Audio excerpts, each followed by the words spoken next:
Orang Vietnam membangun rumah sangatlah menarik. Mereka memotong bambu menjadi panjang 2,5 meter. Kemudian menusuknya ke dalam lumpur. Lalu ditimpa dengan batu bata. Langkah-langkah mereka sangat jelas. Pertama, tusukan bambu. 1 bambu, 2 bambu, hingga bambu-bambu selanjutnya. Langkah kedua, meletakkan batu bata. 1, 2, lalu semakin banyak. Langkah ketiga, mengikat tali baja dengan jarak 15 cm. Kemudian terbentuk seperti sebuah jaring. Langkah keempat, memperkuat kerangka, diikat dengan kuat. Langkah kelima, menumpahkan semen untuk menetapkan posisi. Keenam, seperti cara tradisional memasang batu bata dan semen. Membangun rumah dengan cara seperti ini. Sebenarnya apa kelemahan dan kelebihannya? Semua ini hanya karena sebuah kata, geografi. Vietnam terletak di Asia Tenggara. Garis pantainya lebih dari 3.260 km. Memiliki iklim tropis, dengan suhu panas dan sering hujan. Kelembaban tahunan rata-rata mencapai 84%. Karena itu saat membangun rumah, menggali perlahan, bawahnya sudah penuh dengan air. Situasi ini sangat mudah untuk mengebor sumur. Tapi untuk membangun rumah sangatlah susah. Tanah sangat halus. Bagaimana cara memasang beton? Kebetulan di awal-awal tahun, ada cara serupa untuk membangun rumah di negara Cina, terutama di Guangdong dan Guangxi. Dekat dengan garis pantai, maka tanahnya akan lebih lembut dan berair.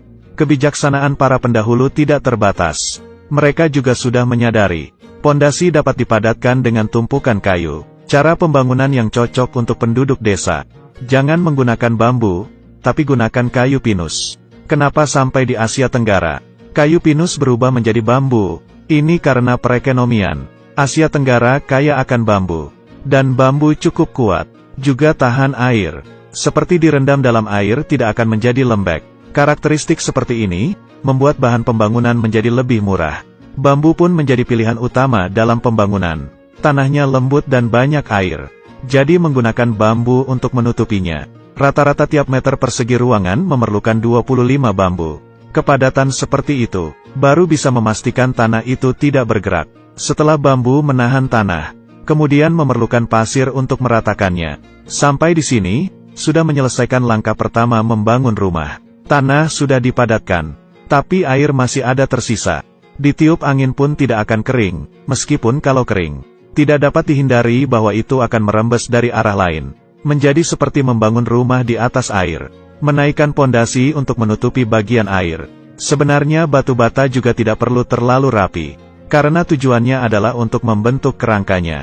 Tiap meter persegi cukup letakkan 9 batu bata. Dan ketinggiannya berpatok pada level air. Setelah langkah kedua selesai.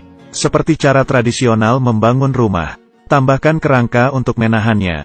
Kemudian saat meletakkan semen, merendam semua batu bata. Hingga tidak terlihat bambu dan batu bata. Ini semua sering ditemui bila membangun rumah sendiri. Ketebalannya juga tidak tebal. Persyaratan untuk fondasi bangunan bertingkat tinggi jelas lebih tinggi. Biasanya mengebor fondasi yang sedalam 20 meter